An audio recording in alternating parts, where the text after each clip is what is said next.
Bismillahirrahmanirrahim. Assalamualaikum warahmatullahi wabarakatuh. Alhamdulillah alladhi hadana lihadza wa ma kunna linahtadiya laula an hadana Allah. Wa salawatullah wa salamuhu ala nabiyyina al-karim wa ala alihi wa ashabihi ajma'in, amma ba'd. In uridu illa al-islah ma istata'tu wa ma tawfiqi illa billah. Alaihi tawakkaltu wa ilaihi unib wa la hawla wa la quwata illa billahil aliyyil azim. Yang dimuliakan Tuan Imam, Tuan Bilal, pengurusi dan juga ahli-ahli jawatan kuasa masjid, para ulama, para ustaz, para pendakwah, muslim-muslimat, dan tidak lupa rakan-rakan media kita. Alhamdulillah pada pagi ini kita bersama dalam sedikit masa ni untuk kita mendengar kupasan berkaitan dengan asas penting dalam ibadah ni berdasarkan pada kitab Manhaj Hidup Orang yang Beriman, yang merupakan tahzib ataupun ringkasan daripada kitab Mukhtasar Minhajul Qasidin dan juga kitab Ihya Ulumuddin Imam Al-Ghazali ni. Muslimin muslimat yang dirahmati Allah sekalian, kali terakhir kita membincangkan tentang kedudukan niat. Niat dalam kehidupan ini satu perkara yang sangat penting. Setiap benda yang kita buat mesti ada niat. Tetapi dengan adanya niat belum pasti mencukupi. Kerana niat itu mesti dilengkapi dengan dua perkara pula. Iaitu niat itu mestilah niat yang baik. Yang kedua, niat itu mestilah niat yang ikhlas. Dan tidak kurang juga ulama menambah yang ketiga, iaitu perkara yang hendak dilakukan itu sendiri mestilah perkara yang baik. Maknanya kalau perkara itu perkara mungkar, tapi kita buat perkara tersebut dengan niat yang baik, tidak dikira di sisi Allah Subhanahu Wa Taala. Contohnya orang yang mencuri. Orang mencuri niatnya baik untuk membantu fakir miskin, menjana ekonomi penduduk setempat misalnya. Tapi dia menggunakan duit hasil daripada mencuri, itu tidak diterima di dalam Islam. Walaupun niat dia baik, tapi perkara yang dilakukan itu adalah perkara yang mungkar. Muslimin muslimat yang dirahmati Allah sekalian, daripada Umar bin Al-Khattab radhiyallahu anhu katanya, saya mendengar Rasulullah sallallahu alaihi wasallam bersabda, in al-a'malu binniyat, setengah matang menyebut innamal a'malu binniyat wa innamal likulli imri'in ma nawa. Faman kanat hijratuhu ila Allah wa rasulih fahijratuhu ila Allah wa rasulih wa man kanat hijratuhu lidunya yusibuha aw imra'atin yatazawwajuha fahijratuhu ila ma hajara ilaih. Sesungguhnya segala amalan itu dikira berdasarkan kepada niat, dan sesungguhnya setiap orang itu berdasarkan pada apa yang dia niatkan. Sesiapa yang berhijrah kepada Allah dan Rasulnya, maka hijrahnya itu adalah kepada Allah dan Rasulnya. Dan sesiapa yang berhijrah pada dunia yang ingin diperolehnya atau wanita yang ingin dikahwininya, hijrahnya itu adalah berdasarkan kepada niat yang dilakukannya. Hadis riwayat Al-Bukhari, Muslim dan lain-lain daripada Umar bin Al-Khattab radhiyallahu anhu. Muslimin muslimat yang dirahmati Allah, berdasarkan kepada hadis yang kita baca tadi, dia membicarakan soal niat, ya. Dan dia telah menyebut satu contoh, iaitu niat berhijrah. Pada zaman Rasulullah sallallahu alaihi wasallam, umat Islam telah diperintahkan berhijrah ke Madinah. Maka ramailah orang Islam yang berhijrah ke sana. Dan dalam kalangan orang berhijrah itu ada juga yang berhijrah dengan cara yang tidak sempurna dari segi niatnya, tidak sempurna dari segi niatnya, iaitu disebut sebagai hijrah Ummul Qais. Seorang lelaki telah berhijrah ke Madinah dengan tujuan utamanya adalah untuk berkahwin dengan seorang perempuan namanya Ummul Qais yang telah pun berhijrah terlebih dahulu ke sana. Manakala sahabat-sahabat Nabi yang lain berhijrah ke sana semata-mata kerana Allah. Jadi dua itu kita dapat melihat dua jenis hijrah. Jadi hijrah yang betul-betul diterima oleh Allah Subhanahu Wa Taala ialah yang dilakukan kerana Allah. Biasanya tuan-tuan, sesuatu yang kita buat kerana Allah Taala ini, walaupun pada peringkat awalnya adalah sukar, tapi hasil akhirnya sangat baik sebab kita buat itu kerana Allah. Tapi satu perkara yang kita buat bukan kerana Allah, walaupun pada awalnya nampak lancar, tapi akhirnya dia akan menukarkan diri kita sendiri. Menukarkan diri kita sendiri, dan kadang-kadang dia memakan diri kita sendiri. Buat perkara itu tidak dilakukan dengan keikhlasan. Daripada Abu Musa radhiyallahu anhu katanya, ja'a rajulun ila Nabi sallallahu alaihi wasallam faqala, ya Rasulullah, ara'aita ar-rajula yuqatilu syaja'atan wa yuqatilu hamiyatan wa yuqatilu riya'an fa ayyu dhalika fi sabilillah? Faqala Rasulullah sallallahu alaihi wasallam, man qatala litakuna kalimatullahi hiya al-'ulya fa huwa fi sabilillah. Seorang lelaki menemui Nabi sallallahu alaihi wasallam lalu berkata, wahai Rasulullah, apa pandangan tuan tentang lelaki yang berperang dengan penuh keberanian, berperang di atas semangat jahiliah dan berperang dengan tujuan untuk menunjuk-nunjuk? Mana satukah peperangan tersebut berada di jalan Allah? Sabda Rasulullah sallallahu alaihi wasallam, sesiapa yang berperang bagi menjadikan kalimah Allah Subhanahu wa taala itu berada di tempatnya yang tinggi adalah berada pada jalan Allah. Hadis disebut dalam Sahih Al-Bukhari dan juga Muslim. Apa yang kita faham daripada hadis ini, tuan-tuan? Masih lagi berligat tentang kepentingan niat dan juga mengikhlaskan niat. Diceritakan dalam hadis ini seorang lelaki yang telah datang berjumpa dengan Nabi sallallahu alaihi wasallam bertanya tentang peperangan. Macam mana kalau orang itu berperang dengan penuh keberanian, berperang dengan penuh semangat jahiliah dan juga berperang dengan tujuan riak dan menunjuk-nunjuk? Maka Nabi menolak semua jenis perang tadi. Padahal kalau kita baca hadis ni, tuan-tuan, perkataan awal yang ditanya oleh lelaki tadi ialah berperang. Nak berperang itu sendiri, tuan-tuan, di jalan Allah sukar. Nak keluar berperang itu sendiri, kalau tak berani, kalau kita tidak ada keberanian, memang kita tak akan keluar. Kalau tak ada keberanian, tuan-tuan tengok, tidak tengok ni suasana sembahyang kita berjamaah setiap waktu di masjid. Kalau kita tidak ada keberanian untuk keluar ke masjid, memang tak keluar punya. Memang tak keluar. Ya. Dan saya tengok berapa banyak sahabat-sahabat kita yang menunggu pelantikan Perdana Menteri Malaysia. Siapa yang bila habis pilihan raya baru ni, siapa yang sepatut dilantik menjadi Perdana Menteri? Tunggu punya tunggu, masjid pun tak pergi. Lepas tu berlaku pula pelantikan kabinet dia bagi. Kan? Tunggu punya tunggu, nak suruh siapa suspend, siapa yang lantik kabinet, masjid pun dia tak pergi. Jadi nak tunjukkan apa, tuan-tuan? Yang menjadi mangsa masjid, menang masjid jadi mangsa, kalah masjid jadi mangsa. Tak ada orang jejak kaki juga yang masjid. Itu jadi masalahnya. Orang menang, orang kalah soal pilihan raya, itu mereka punya pasal. Kita ni kalah juga, tuan-tuan.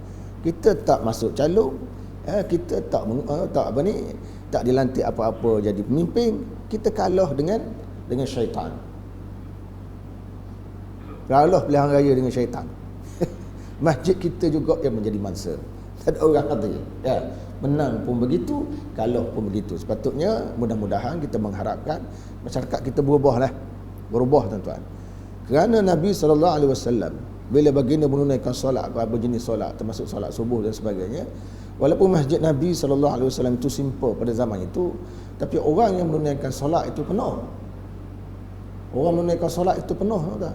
Mereka betul-betul ikhlas. Sehingga kan Nabi SAW menjadi kebiasaan pada baginda bila selesai menunaikan solat, maka baginda akan pusing ke depan dan baginda akan tengok siapa tidak hadir, siapa yang tidak hadir. Baginda akan tanya sebab apa dia tidak hadir. Zaman kita hari ni, cuba kalau Tok Imam kita sudah sembahyang, dia pusing ke depan, siapa tak hadir? Tok Imam tu hilang 2 hari. Hilang terus Tok Imam tu. Orang mengadu pada jabat agama, kasar betul Tok Imam tu. Dia tanya kita tak hadir. Nabi SAW memang tanya, pasal apa dia tak hadir? Nabi tanya. Muslimin muslimat yang dirahmati Allah sekalian, saya sebut tadi, berbalik kita pada hadis ini tadi, perang bukan satu perkara yang senang. Nak keluar perang itu sendiri satu benda yang sukar. Tiba-tiba ada orang keluar perang, bagus dah. Tapi mula timbul isu lain. Isu apa? Isu niat. Cuba isu niat. Jadi dia sebut sini 3 jenis niat. Berperang kerana nak tunjukkan bahawa dia tu terror dalam bermain senjata. Orang Arab ada begitu, ada. Dia berperang datang sebab memang dia pandai bermain pedang ni. Kalau tengok cara dia mengelak, cara dia menikam musuh, cara dia mencantah musuh, memang terror lah, memang terror. Kan? Yang kedua, berperang kerana semangat jahiliah. Dan ketiga, berperang kerana hendak menunjuk-nunjuk. Semua ni ditolak oleh Nabi. Nabi tolak sebab dia termasuk sebahagian peperangan. Nak terlibat diri dalam perang sukar.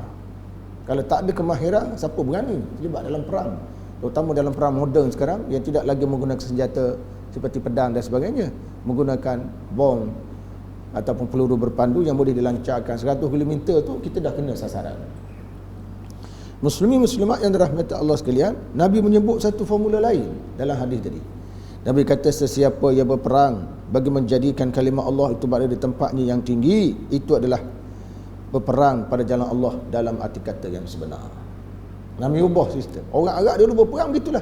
Dia tak lagi pada tiga benda ni orang Arab zaman jahiliah. Perang kerana semangat jahiliah, perang menunjukkan keberanian, perang kerana nak menunjuk-nunjuk.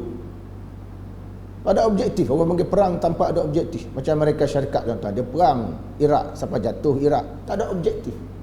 Dia beritahu pada tentera-tentera, komando-komando dia menyerang Iraq, pasal Iraq ni menyimpan senjata biologi. Dia pun serang Iraq, jatuh Iraq, dia cari senjata tu, tak ada pun. Tak tahu matlamat. Macam orang Arab jahiliah tu sebahagian berperang tak tahu matlamat. Habis-habis nak tunjukkan bahawa dia ni handal dalam bermain senjata. Cakap tu je. Lepas tu habis-habis tunjuk. Dia kata dekat kulit aku ni mana satu tempat yang tidak kena senjata. Jadi orang kampung pun cakap dia tu hebat. Kulit dia tak ada yang tak kena senjata. Semua kesan-kesan parut-parut senjata. Orang budak bercakap batu je. Itu suasana yang berlaku di zaman jahiliah. Nabi ubah struktur tu. Nabi kata, orang yang berjuang menjadikan kalimah Allah berada pada tempatnya, itulah yang berada pada jalan Allah Subhanahu Wa Taala yang sebenar. Nabi ubah tuan. Jadi daripada situlah para sahabat, orang-orang Islam yang masuk Islam, baiki niat dia dan mereka menjadi satu tentera yang sangat kuat dan sangat berdisiplin tinggi. Sangat kuat dan sangat berdisiplin tinggi. Daripada Jabir radhiyallahu anhu katanya, Rasulullah sallallahu alaihi wasallam sabda, "Inna bil madinati rijalan ma qata'tum wadiyan wa la salaktum tariqan illa syarakukum fil ajr habasahumul marad." Ada beberapa orang lelaki yang tidak turut bersama anda dan sedang berada di Madinah. Anda tidak menempuh satu osis dan tidak melalui satu jalan, melainkan mereka turut berkongsi dengan anda dari segi ganjaran pahala. Mereka tidak dapat ikut serta bersama dengan anda disebabkan oleh penyakit. Hadis dikeluarkan oleh Imam Muslim, Al-Bukhari dan lain-lain. Hadis ini menceritakan tuan-tuan, sewaktu pergerakan tentera Islam, ada riwayat menyebut ke Tabuk. Orang Islam bergerak ke Tabuk tuan-tuan. Di sana ada, sebelum bergerak ke Tabuk, Nabi SAW telah mengumpul dana. Nabi kumpul dana perang Tabuk. Maka ramai orang Islam yang menderma wang, termasuk sahabat-sahabat terkemut-kemut seperti Abu Bakar As-Siddiq, Umar Al-Khattab, Uthman bin Affan, Abdurrahman bin Auf dan sebagainya lah, menyediakan satu dana besar untuk membolehkan satu angkatan tentera dibentuk, dan kemudian tentera ini bergerak menuju ke Tabuk, lebih kurang 1000 km lebih daripada kota Madinah pada waktu itu. 1000 km lebih daripada kota Madinah pada waktu itu. Jadi tuan-tuan, apabila kemudian dalam pada itu ada beberapa orang lelaki daripada beberapa kabilah yang menetap di sekitar Madinah datang berjumpa dengan Nabi SAW, memohon disediakan dana, diberikan sedikit dana berbentuk kuda-kuda. Mereka ni mahir. Mereka ni lelaki yang mahir dalam menggunakan senjata, anak-anak muda yang kuat semangat, jumpa dengan Nabi, minta disediakan unta, disediakan alat senjata je. Tetapi Nabi SAW menolak permintaan mereka kerana Nabi sendiri pun tak ada dana, habis dana dah. Persediaan dah cukup. Lalu mereka pun balik sambil mengalirkan air mata. Balik ke kampung dia mengalir air mata pasal tidak dapat turut serta dalam jihad di Tabuk. Bukan dia tak nak datang. Dia nak pergi tapi tak ada dana. Tak ada dana. Jadi ketika Nabi SAW bergerak, Nabi singgah beberapa tempat dalam perjalanan ke Tabuk tadi, Nabi sebut inna bil Madinah. Nabi kata di Madinah ada beberapa orang lelaki, di mana lelaki ini berkongsi dari segi pahala sama dengan kita. Kita bergerak menuju ke jihad, dia tak bergerak pun, dia duduk Madinah, tapi niat dia untuk bersama dengan kita. Maka sebab niat dia yang mulia tadi, dia mendapat pahala. Dia mendapat pahala tuan-tuan. Dari sudut itu sudah pun mendapat pahala. Dapat pahala. Bahkan ada orang tuan-tuan, dia berniat, contoh dia kata kalau aku ni, dia tengok seorang penceramah, dia pun kata kalau akulah boleh jadi seperti dia, maka aku akan sebarkan ilmu ini pada masyarakat dengan cara yang betul. Misal katalah, dia niat dia cakap dia sudut tu. Dari sudut aspek itu dia sudah mendapat pahala. Walaupun dia belum lagi menjadi orang alim, sebab niat itu adalah niat yang mulia. Sayyidina Umar radhiyallahu anhu mengatakan, amalan yang paling afdal ialah melaksanakan perkara yang difardukan Allah Taala, iaitu bersifat warak dalam perkara yang diharamkan oleh Allah. Antara yang disebut oleh Sayyidina Umar, tuan-tuan, dia kata antara amalan yang paling afdal kita buat, amalan yang paling afdal kita buat ialah melaksanakan perkara fardu. Dan salah satu perkara fardu yang disebut oleh Umar bin Al-Khattab radhiyallahu anhu itu ialah mengambil sikap warak. Mengambil sikap warak. Warak maknanya apanya? Menjauhi sesuatu dari segi bahasa lah. Maka dalam konteks ini Umar kata warak dalam perkara haram, artinya menjauhi perkara haram. Rupanya tuan-tuan, mendisiplinkan diri daripada melakukan perkara haram itu warak.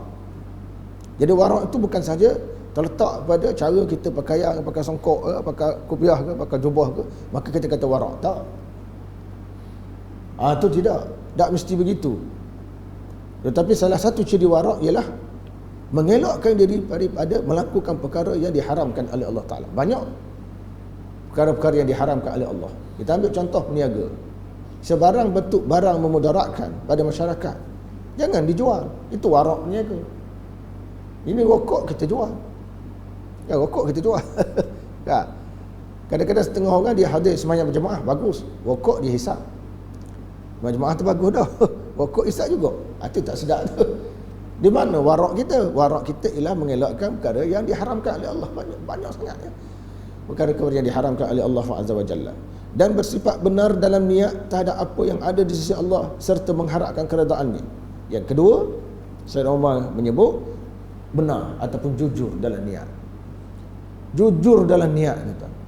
Ini jujur dalam niat ini satu perkara yang sangat penting. Dulu saya dah cerita kisah bagaimana seorang yang masyarakat Melayu kita lah nak menunaikan umrah, tapi dia tak ada duit. Dia telah mendaftar dengan niat yang jujur, mudah-mudahan dia dapat menunaikan umrah, sehingga kan 2 hari nak terbang ke Mekah, dia masih belum ada duit. Tiba-tiba sehari sebelum dia terbang, ada seorang hamba Allah, iaitu kawan lama dia, datang ke rumah dia, menyerahkan duit yang dia pun tidak ingat dah. Rupanya dulu dia pernah beri hutang kepada sahabatnya. Berlalu belasan tahun, dia tak ingat dah apa yang dia buat. Kawan tu datang semula, menyerahkan hutang tu, dan esok elok-elok aja dia terbang ke tanah suci. Dan apabila dia berdepan dengan Kaabah, dia duduk depan Kaabah tu, dia menangis dekat 2 jam, kerana dia memikirkan peliknya kerajaan Allah Taala. Logik akalnya dia tak boleh terbang dah, pasal tak ada duit. Tapi masa dia letak wang di isi borang tu, ikhlas untuk dia pergi ke Mekah, maka Allah Ta'ala memenuhi kehendaknya. Allah Ta'ala menerima niatnya. Dia dapat juga pergi ke Mekah. Muslimin muslimat yang dirahmati Allah sekalian, seterusnya bahagian-bahagian amalan ketaatan. Amalan ketaatan, tuan. Amalan ketaatan dan amalan-amalan maksiat. Kita tengok sikit dia. Segala amalan dapat dibahagikan pada 3 bentuk ataupun 3 bahagian. Yang pertama, amalan maksiat.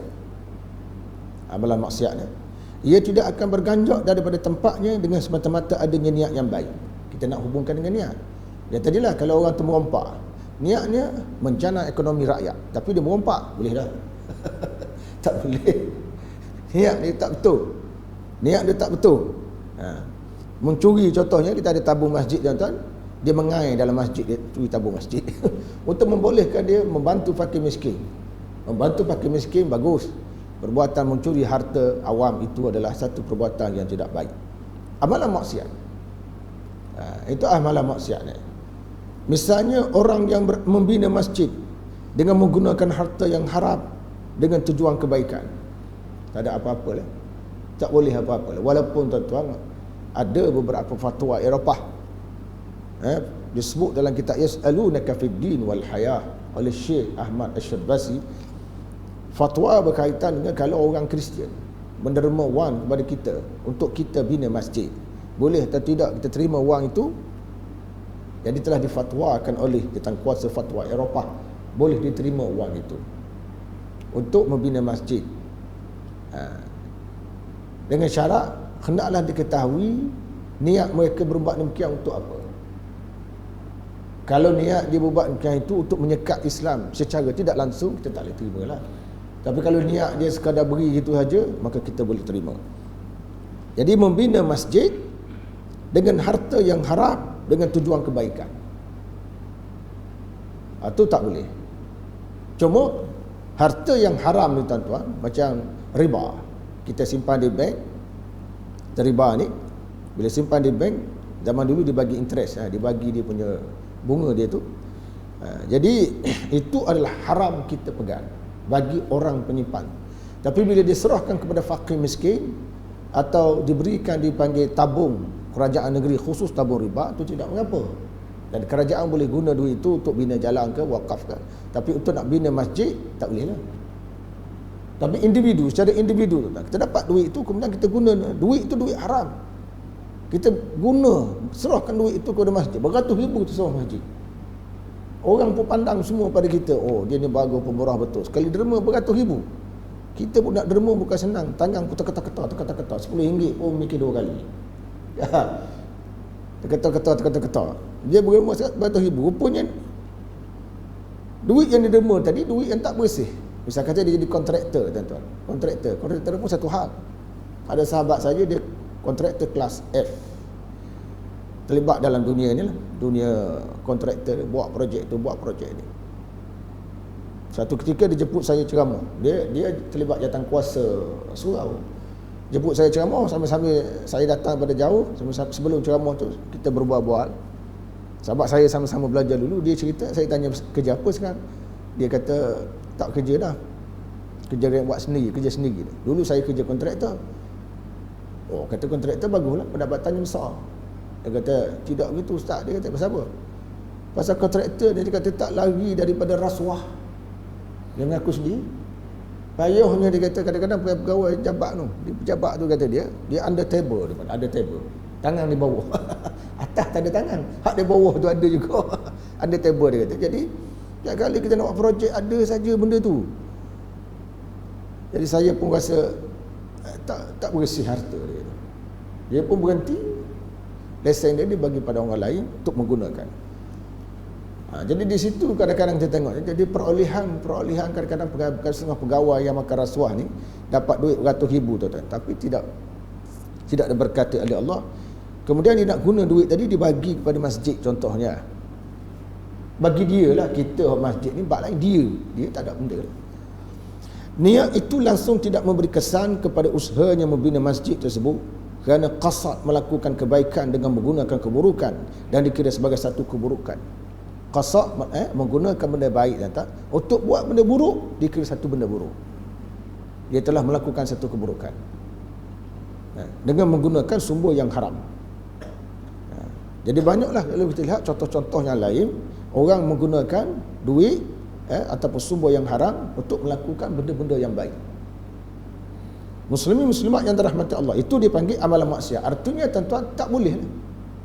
Amalan maksiat itu dibuat dengan tujuan yang baik. Dia tidak akan bertukar menjadi amalan kebaikan. Tidak akan bertukar menjadi amalan kebaikan. Contoh, kita ambil contoh orang isap okok, tuan-tuan. Kita tanya dia pasal apa isap okok? Dia kata saya ni kalau tak isap okok jadi beratuk mata. Mengantuk dia kata ni. Kalau isap hilang mengantuk. Hilang mengantuk tu bagus. Tapi dia isap okok tu masalah sikit tu.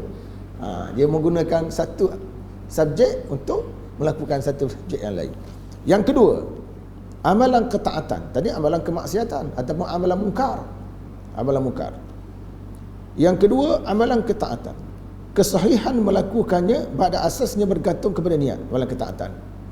Kita sembahyang, puasa, haji, sedekah dan sebagainya bergantung pada niat. Duduk dalam masjid pun bergantung pada niat. Hatta duduk dalam masjid yang very simple pun bergantung pada niat. Kalau kita duduk dalam masjid, niat untuk apa? Nak berehat, tak ada dapat pahala. Tak ada pahala. Niat untuk i'tikaf dapat pahala. Ya. Hatta kita mengambil wuduk, tuan-tuan, ambil wuduk tanpa ada niat dan tanpa menyebut nama Allah. Tanpa ada niat. Ada hadis menyebut la wudu' liman lam yuzkar ismallah alaih. La yazkar ismallah alaih. Tidak ada wuduk bagi yang tidak menyebut nama Allah ke atasnya. Jadi kita rujuk dalam kupasan ulama-ulama hadis mengatakan orang yang mengambil wuduk yang tidak menyebut basmalah ataupun tidak menyebut bismillah pada awalnya, maka dia tidak mendapat fadilah. Dia kehilangan fadilah. Bukan menunjukkan wuduk dia tak sah, dia kehilangan fadilah. Dia kehilangan fadilah. Pada asasnya seseorang yang melakukan sesuatu amalan hendaklah meniatkan semata-mata kerana Allah Subhanahu wa taala dan bukan kerana yang lain daripadanya. Jika dia meniatkan melakukan amalan tersebut dengan tujuan riak, ia menjadi satu amalan maksiat. Jadi maksiat pula. Dia asalnya cantik, kan? Baca Quran itu cantik, tapi baca Quran dengan niat supaya orang kata dia qari, itu masalah. Baca Quran tu dengan suara yang merdu tu payah. Nak cari orang yang boleh baca merdu. Tapi kalau dia baca suara merdu bagus tak, tapi dalam masa sama ada sedikit masalah. Niat dia tu supaya orang kata dia qari, aspek itu masalah. Orang yang pandai bermain senjata, dia berjihad di jalan Allah, tuan-tuan, tapi niat dia untuk dikatakan dia orang yang bijak bermain senjata. Pelibatan dia dalam perang tu satu benda yang bagus dah, tetapi niat dia tetap bersih menyebabkan dia tak dapat apa-apa. Kalau tuan-tuan rujuk dalam sirah Nabi sallallahu alaihi wasallam, dalam sirah Nabi sallallahu alaihi wasallam diceritakan dalam pertempuran Khaybar ada seorang pemegang, dia panggil pemegang tali unta Nabi, pemegang tali unta Nabi, dia tukar pegang tali tu yang menurunkan unta tu dan menaikkan unta tu. Nabi nak turun, dia turun. Laki-laki itulah telah terkena anak panah. Terkena anak panah. Maka sahabat-sahabat memuji dia, kata mati dia dalam keadaan jihad. Beruntung dia mati kena jihad. Masa tu memang dia medan jihad. Memang ada yang kena anak panah daripada atas kota tu. Mati. Tapi Nabi kata, aku baru saja melihat dia berada dalam neraka. Nabi kata. Sahabat pun tanya, macam mana boleh berada dalam neraka pula? Nabi kata kerana dia telah mencuri satu barang berkaitan dengan harta rampasan perang tu untuk kepentingan diri dia. Orang tak bagi lagi harta tu belum serah pada kerajaan, dia ambil untuk kepentingan diri dia. Maka harta yang dia ambil tadi sudah cukup untuk menyalakannya api neraka dalam kubur dia. Wah. Niat yang tidak ikhlas. Padahal pegang tali tu dah kan. Pegang tali unta menaik dan turun kan. Nabi sebut begitu. Nak mendapatkan sedikit habuan dunia. Berhubung dengan peningkatan ganjaran pahala, ia berkait rapat dengan kedudukan banyak niat yang telah saya sebut dalam pertemuan pertama dulu. Amalan ketaatan, tuan-tuan, ada satu konsep dia panggil tasyrikun niyah, mempelbagaikan niat. Boleh tak? Itu saya dah sebut dulu kan. Dia panggil mempelbagaikan niat. Kita buat benda baik pelbagai niat. Ini bukan satu bentuk ibadah. Ibadah ni saya dah sebut dah. Kita ada dipanggil al-maqasid al-asliyah, yang kedua dipanggil al-maqasid at-tabi'ah. Dia panggil objektif utama dan juga objektif sampingan. Macam tuan-tuan semayang, kalau saya tanya, apa tujuan pakcik semayang?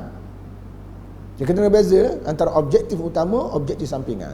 Objektif utama dia, saya semayang kerana Allah Ta'ala perintah, ini ibadat. Yang pertama. Yang kedua, saya semayang mudah-mudahan saya sihat. Saya semayang mudah-mudahan jiwa saya tenang. Itu dia panggil objektif kedua, ketiga. Jadi letakkan objektif kedua, tepat kedua. Objektif utama, tepat utama. Gitu. Amalan amalan ibadah ini begitu cara niatnya. Yang asas letak asas. Yang bukan asas letak bukan asas. Al-Imam Jalaluddin As-Suyuti tuan menyebut dalam kitab Al-Ashbah wan Nadha'ir, dia kata buat kahwin.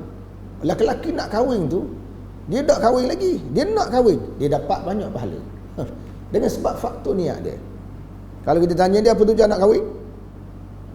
Saya nak kahwin ni pasal pertama saya nak ikut sunnah Nabi. Ya. Kedua, saya boleh laksana tanggungjawab terhadap isteri.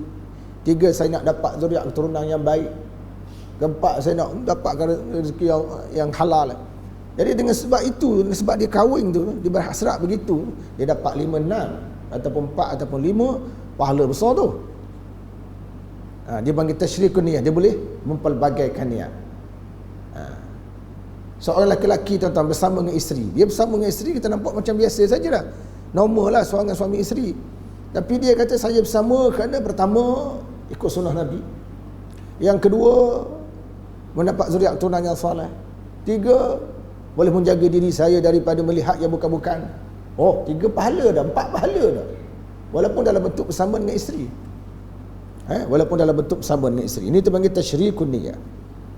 Jadi satu amalan ketaatan boleh diniatkan dengan berbagai-bagai kebaikan, dan setiap niat itu akan melahirkan satu ganjaran, kerana setiap dari satu daripadanya adalah satu kebaikan.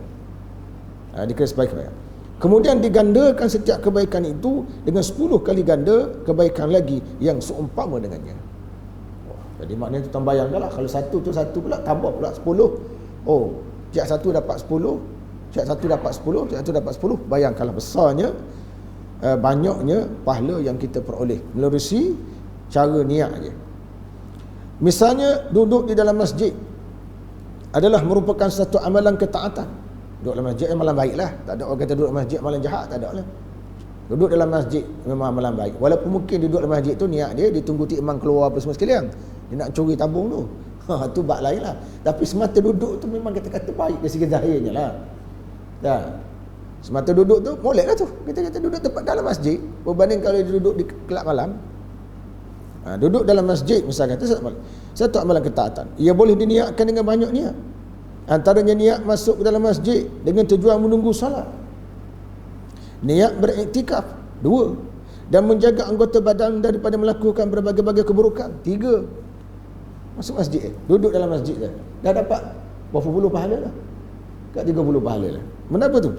Pertama dia kata masuk dalam masjid pasal niat nak semayang, nak tunggu semayang, belum masuk waktu lagi. Lepas tu niat iktikaf. Lepas tu niat untuk menyelamatkan anggota badan kita daripada melihat benda yang bukan-bukan. Kalau kita duduk luar tuan-tuan sekarang, kadang-kadang kita jadi sakit jiwa. Betul tak sakit jiwa dia? Tuan-tuan di kedai kopi orang bercakap tentang kabinet. Kabinet sajalah ni. Kita duduk situ cakap tentang kabinet. Jadi kita pun jadi pening. Ya. Hak ni cakap bab kabinet, hak ni cakap bab kabinet. Hak ni cakap bab kabinet. Kabinet tahu? Kabinet ni almari lah. Kalau Terengganu dipanggil almari. Almari yang orang perempuan suka. Di Terengganu dipanggil kabinet. Tapi di sini kabinet maknanya kabinet menteri ya. Jadi tuan-tuan, jadi kita minum kopi cakap kabinet ni tak puas hati, ni tak puas hati. Ya. Jadi temari masjid tuan-tuan selesai masalah. Tadi taklah dengar orang bercakap, kadang-kadang di masjid pun cakap juga. Orang bercakap benda yang sama. Pasal adalah benda-benda yang berjalan tidak baik ni, maka manusia tak puas hati dipanggil satu perkara yang lumrah. Biasanya begitu. Kemudian antaranya juga dapat menghilangkan segala perkara mengganggu seseorang daripada mengingati Allah Ta'ala.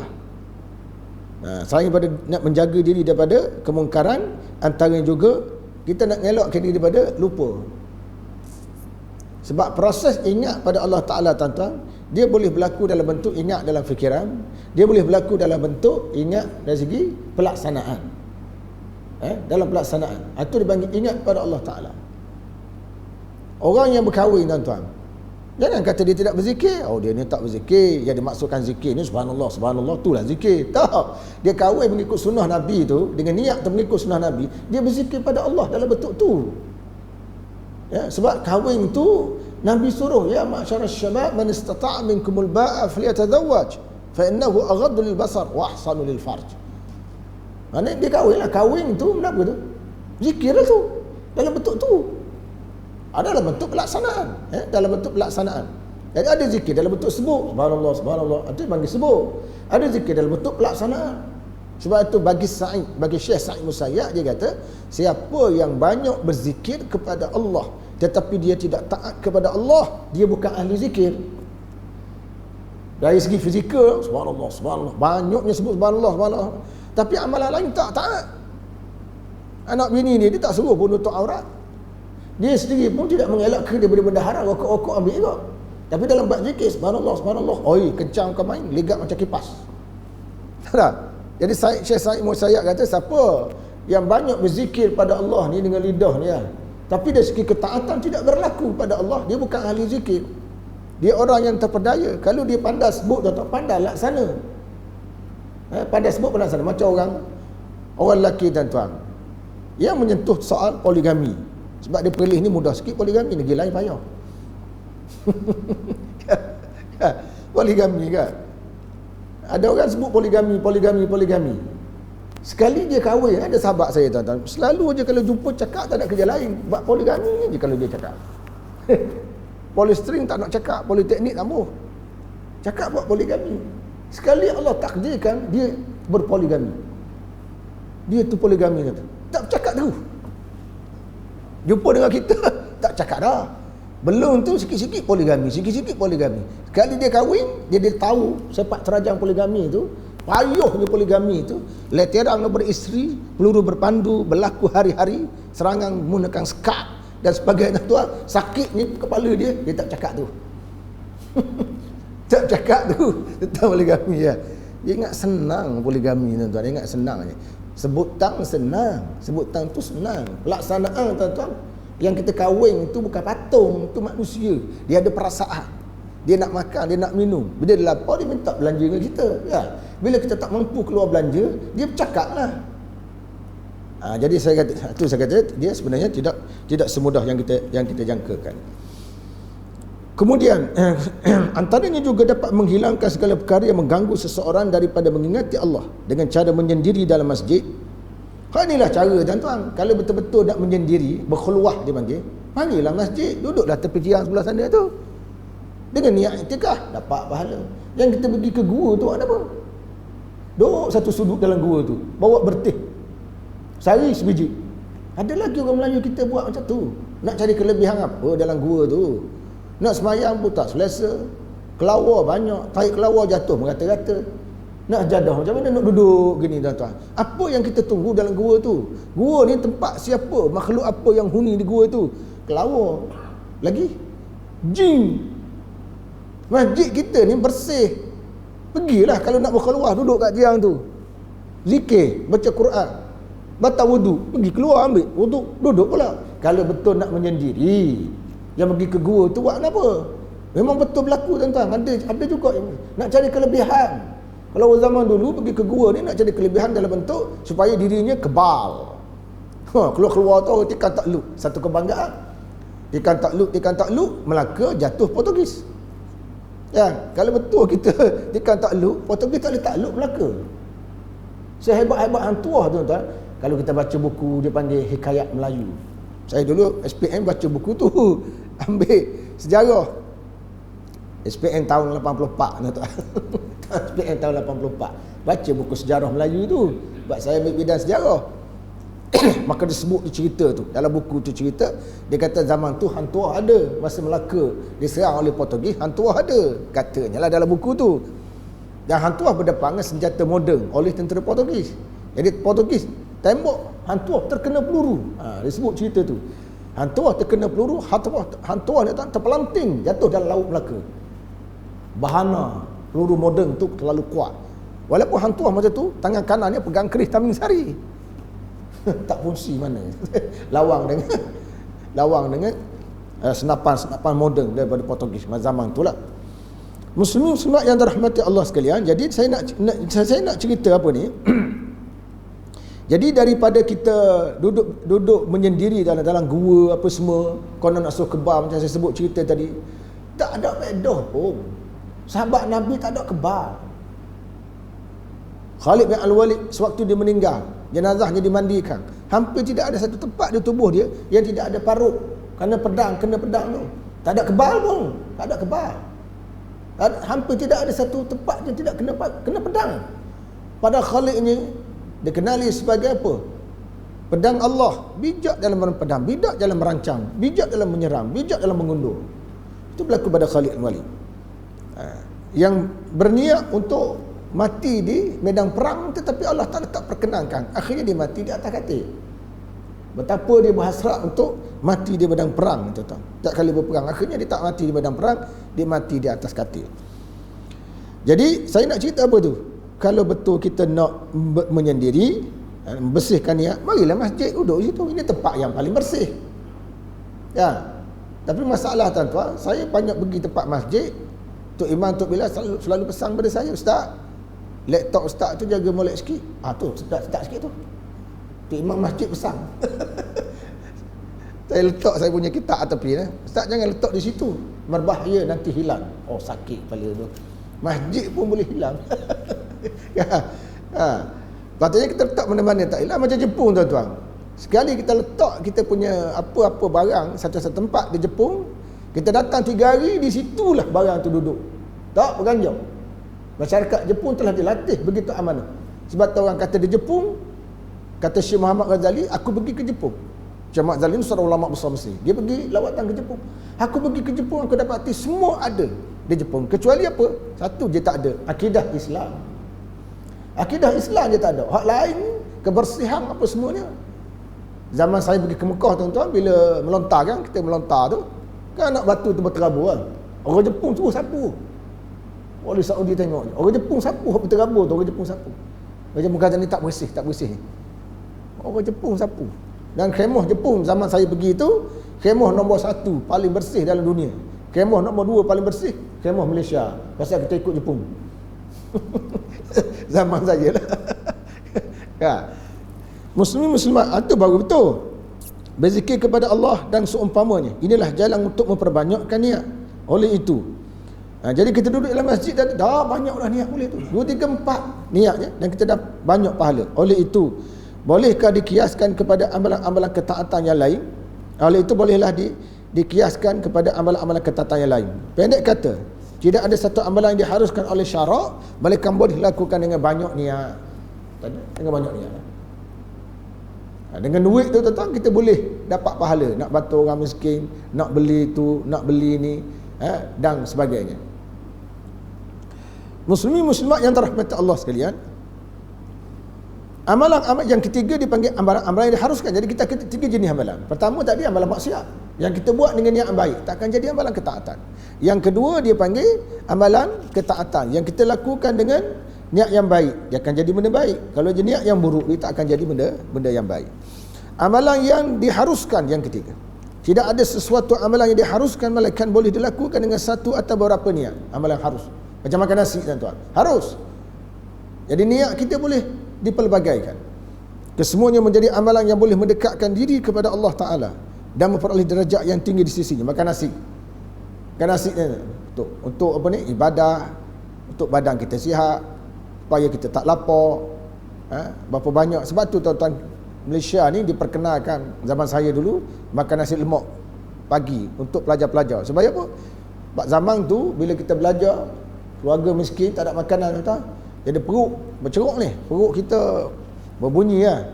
Kita tak dapat fokus kepada apa yang diajar oleh guru-guru. Ni macam subuh ni lah, subuh ni tuan-tuan tak makan lagi, saya ngajar, tuan-tuan tak nak fokus. Pasal apa? Pasal perut tak makan lagi. Perut tak masuk lagi dah. Sikit lagi masuk perut, dapat fokus lah. Sebab kita tak masuk lagi, dia nak fokus ni macam-macam kita kata lama menor ustaz ni, lama perut aku berceruk lah. Kita akan itu isu yang akan timbul kan. Jadi penting makanan, jadi kita pelbagaikan niat dia. Muslimin dan muslimat yang dirahmati Allah sekalian, alangkah besarnya kerugian bagi orang-orang yang mengabaikannya dan melakukannya seperti yang dilakukan oleh binatang-binatang yang tidak diberi perhatian oleh Tuhan. Jadi maknanya itu nak bezanya kita dengan binatang. Pasal kita ada niat, binatang tak ada apa. Tapi sekarang ada orang peka pada binatang tu mengatasi peka daripada manusia. Peka pada binatang ni. Dia pelihara kucing tuan-tuan, pelihara kucing tu kan, atau kucing tu dekat doktor haiwan, injection lagi, bagi makan yang bagus-bagus. Kerana boleh pelihara kucing. Anak dia sendiri berkurak, tidak atau kat doktor. Anak dia kurak ya. Kena COVID gini. Tak hantar ke doktor. Karantin di rumah. Kucing dia kau main lagi mendapat tempat yang tinggi dan layanan istimewa. Pasal pegang kucing tu kan. Muslim muslimat yang dirahmati Allah sekalian, tidak sewajarnya, saya masih sikit tak 0.2 saat lagi tidak sewajarnya pada seseorang terlepas pandang kepada lintasan-lintasan hati dan juga detik-detik masa yang ada dalam kehidupan. Lintasan hati ni tentu satu benda juga. walaupun tak dikira berdosa lintasan, tapi lintasan itu juga perlu dijaga, supaya tidak dimasuki benda-benda yang berbentuk keburukan. Kesemua itu akan ditanya tentang penggunaannya pada hari kiamat. Kenapa dilakukan sesuatu perbuatan itu dan apakah tujuan melakukan perkara tersebut? Allah Ta'ala tanya. Wala tus'alunna yawma idzin 'anil na'im. Allah Ta'ala akan tanya. Contohnya Nabi SAW pernah makan dalam satu kebun, tuan-tuan. Dihidangkan dengan buah-buah kurma. Nabi sambil makan, Nabi makan-makan, Nabi kata kamu semua akan ditanya tentang apa yang kamu makan ni. Maknanya kita makan biasalah, tapi Allah Ta'ala tanya. Jadi itu nak cerita tentang kembali ke akhirat ni. Setengah orang dia tak fikir tentang tanggungjawab ni. Kita akan ditanya setiap satu. Macam masyarakat Jepun, tuan-tuan. Masyarakat Jepun ni dia tak percaya adanya akhirat. Bagi dia hidupnya dunia saja. Apabila dia gagal dalam satu projek, tuan-tuan, dia menggunakan kaedah harakiri. Harakiri apa? Harakiri ni maknanya membunuh diri dengan cara merobek perut. Dia tekan perut dia robek, mati. Itu berlaku dalam masyarakat. Mereka tidak ingat pada akhirat. Jepun tak ada. Dia tak fikir tentang akhirat Jepun ni, tuan. Dan ini berbeza dengan kita orang Islam. Buat satu benda, fikir sikit implikasi kita dalam kubur nanti. Kita seorang diri. Waktu dia tanya, tuan-tuan, di akhirat ni dia panggil soalan perinci. Dalam kubur soalan umum. Soalan umum. Dia tanya man rabbuka? Siapa Tuhan kamu? Wa ma qiblatuka? Apa iblat kamu? Yang mana kita nak jawab bukan cara menghafal. Kita hafal macam mana? Tuan-tuan datang masjid duduk celah tiang tu, ma rabbuka? Allah Rabbi. Ma rabbuka? Allah Rabbi. Dia tanya, ni buat kenapa yang ngapal? Pasal apa ngapal ni? Takutlah aku mati kan, malaikat tanya aku boleh jawab. Aku ngapal. Tak payah. Pasal kemampuan kita menjawab bergantung pada amalan. Kalau kita hanya mengucap, kemudian kita tak beramal, tuan-tuan, nak jawab macam mana? Kita hanya ada asas. Tak boleh nak jawab. Malaikat tanya marabuka, tak boleh nak jawab. Itu dia panggil, macam saya sebut dulu lah. Kalau matematik, dia panggil, cikgu tanya soalan asas. 1 campur 1 berapa? Dalam kubur macam tu. 1 campur 2 berapa? 2 campur 2 berapa? 5 campur 5 berapa? Kalau 1 campur 1 tak boleh nak jawab, tuan-tuan. Macam mana kita nak berdepan dengan satu soalan yang lebih terperinci di akhirat, di pada mahsyar tu? Dia akan tanya soalan satu persatu, dia cek sampai habis, barulah kita dipersilakan sama ada ke syurga atau ke neraka. Macam kita kalau orang belajar matematik, 1 campur 1 tak boleh jawab. Macam mana kita nak jawab X campur X kuasa 2 X tolak X? Ada orang belajar matematik jenis pelik-pelik tu, algebra. X campur X kuasa 2 X tolak X per X. Nak tahu apa tu? 1 campur 1 tak boleh nak jawab. Tiba-tiba boleh jawab X kuasa 2 X tolak X. Benda tu. Misal katalah, tak boleh jawab di akhirat, tuan-tuan. Memang tak boleh jawab dari sudut tu. Pasal apa? Soalan asal pun tak boleh jawab. Dan 0.1 saat lagi. Contoh amalan haruh yang boleh diniatkan untuk mendekatkan diri kepada Allah. Amalan haruh yang boleh diniatkan untuk mendekatkan diri. Amalan tu haruh aja, iaitu memakai minyak wangi. Minyak wangi ni, tuan, makan minyak wangi.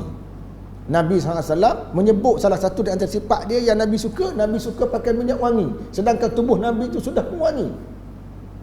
Disebut dalam kitab Muhammad Ridha, tajuk kitab tu Muhammad SAW. Abu Talib melaporkan. Abu Talib ni bapa saudara Nabi. Ketika mana Nabi menumpang hidup, dia panggil, dengan bapa saudaranya Abu Talib. Abu Talib cerita tubuh Nabi ni sentiasa berbau harum, seolah-olah dia sedang tenggelam di dalam, seolah Nabi tu dah baru aja menyelam dalam telaga minyak wangi. Tubuh dia tu bau harum. Dalam pada itu Nabi pun suka benda harum. Kalau Nabi tak pakai minyak wangi pun tubuh dia dah wangi. Tak macam kita tak pakai minyak wangi, kucing habis lari. Ya, kucing lari, ayam pun ketak-ketak ayam tu, ketakutan ayam kata bawa apa ke benda ni. Habis lari. Ya, isteri, kadang-kadang suami, tuan-tuan, masa kahwin PK awal tu memang pakai minyak wangi. Nak sambung tak pakai minyak wangi, sembuh sana sembuh sini. Dah lama-lama dah biasa tak pakai minyak wangi lah. Sekali buka je kita punya ketiak, tuan-tuan, bau dia sangat bagus. Buka ketiak dah, isteri yang dah bersedia pun hilang semangat dia panggil. Hilang semangat. Pasal dicemari oleh bau-bau dalam ketiak kita tu. Sebab tu disunatkan kita cukur bulu ketiak. Salah satunya menghilangkan bau yang kurang baik. Betul letaklah. Jadi minyak wangi ni, tuan-tuan tengok siapa yang paling kuat untuk menarik orang dekat dia, minyak wangi siapa? Antaranya pelacur. wanita-wanita pelacur pakai minyak wangi yang sedap-sedap, yang bagus-bagus. Orang-orang perempuan macam tu pula. Jadi minyak wangi tuan-tuan, itu segi pemakaian. Orang perempuan kalau dia pakai untuk suami dia, wah, banyak dapat pahala. Banyak dapat pahala. Maklumlah kadang-kadang kita kan sibuk di dapur, masuk sana masuk sini, berpeluh ke mana. Jadi bila suami nak dekat, kita kata jangan. Pasal saya masak ni, saya berpeluh ni, saya busuk ni. Kan? Jadi munasabah lah. Memang satu benda yang munasabah lah. Tunggu masa yang sesuai, berhias, pakai minyak. Orang lelaki pun tuan-tuan pakai minyak wangi. Cuma dalam pakai minyak wangi ni ada beberapa hadis melarang orang lelaki memakai minyak wangi yang baunya khusus untuk wanita. Pakai untuk kita lah, jangan pakai untuk dia. Dia ada sistem dia. Dan sesiapa yang memberikan minyak wangi, orang ulu tahu minyak wangi kita, jangan kedekut. Kita tadah lah sikit dengan tangan kita. Macam di Mekah tu kan, orang ulu kan, kita nampak biasa je. Tak, Nabi sangat menganjurkan kita terima minyak wangi tu. Tak, patut kita letak dia di badan kita. Memakai minyak wangi bukan pada pakaian, memakai minyak wangi pada badan. Beza tu. Maknanya tetap pakai minyak wangi badan ni, dalam ni, barulah badan kita berbau harum. Satu ketika dahulu saya masih ingat, tahun mungkin 15 tahun lepas tuan, satu kes berlaku, satu jenazah jemaah tabligh. Seorang lelaki kan, orang jemaah tabligh kan pakai minyak wangi kan. Jenazah tu dia mati, kita tak tahu sebab apa dia mati, tapi dia berbau harum. Letak dalam peti pun keluar harum, kuatnya bau dia tu. Harum kan. Orang berebut untuk dapat ke jenazah dia tu. Dia pelik. Jadi salah satu di antaranya pakai minyak wangi. Jadi bukan minyak wangi ni bukan saja nak pergi kerja, di rumah pun pakailah minyak wangi. Berapa banyak anak-anak yang bersungut-sungut sehingga hampir keluar sesumuk. Pasal apa tuan-tuan? Ayah kan, ayah nak makan kan, ayah letak tangan atas ni, atas punya kursian. Anak kata, Allah, ayah bau, mengancam keselamatan negara. Bau tu terus sangat. Kita baru letak gini. Cuba bayang anak kita kritik. Cuba kalau kita bayang tangan kita letak kat isteri kita dengan bau gitu. Saya rasa isteri kita hilang ingatan 2 minggu. Nampak simple. Nampak sesuatu yang simple. Kenapa minyak wangi tuan-tuan? Antara sebabnya kerana kita memang kita bekerja. Bekerja, kalau kerja kampung memang berpeluh. Peluh ni memang dia akan mengeluarkan bau. Jadi diatasi dengan cara pakai minyak wangi. Sebab tu sembahyang Jumaat disuruhnya kita datang masjid ni, masjid ke Jumaat, kedai Jumaat ke, pakai minyak wangi supaya tidak mengganggu orang. Orang nak takbir tu Allahu Akbar, tiba-tiba bau hapak sebelah tu tahu, bergegok imam kita terganggu. Nak baca betul, Allah, bau ke benda ni. Yang kita duk mikir ni mandi, kita ni datang main masjid ni, aku nak baca betul boleh. Kita duk mikir orang sebelah, tak mikir dah tu imam baca apa. Pasal apa? Kehapakan dia tadi. 0.1 saat lagi. Seorang yang memakai minyak wangi hendaklah meniatkan sebagai mengikut sunnah. 1. Apa cara sebut? Menghormati masjid. 2. Nampak banyak boleh pahala kan? Menghilangkan bau-bau kurang selesa yang boleh mengganggu orang-orang yang bergaul dengannya. 3 betul. Minyak wangi itu boleh banyak pahala. Benda haruh bertukar jadi banyak pahala. Al-Imam Syafi'i pernah menyatakan, sesiapa yang elok baunya, maka meningkatlah akal fikirannya. Artinya macam Syafi'i itu tadi hubungkan antara pakai minyak wangi itu dengan kematangan pemikiran, kebijaksanaan berfikir. Itu salah satu di antaranya. Jadi sekadar itulah yang dapat saya bagi tuan-tuan majlis sekalian. Mudah-mudahan kita dapat ambil iktibar tentang niat ini. Perlunya niat ini dilakukan. Antaranya kalau benda itu buruk, niat baik pun tidak akan bertukar menjadi amalan ketaatan. Amalan ketaatan pula kalau tak ada niat, maka tak ada nilai di sisi Allah Subhanahu Wa Taala. Jadi kita faham sikit sebanyak tentang konsep niat itu. Kalau itu saja pertemuan kita, wallahu a'lam. Aqulu qawli hadza wa astaghfirullahal azim li wa lakum. Wassalamualaikum warahmatullahi wabarakatuh.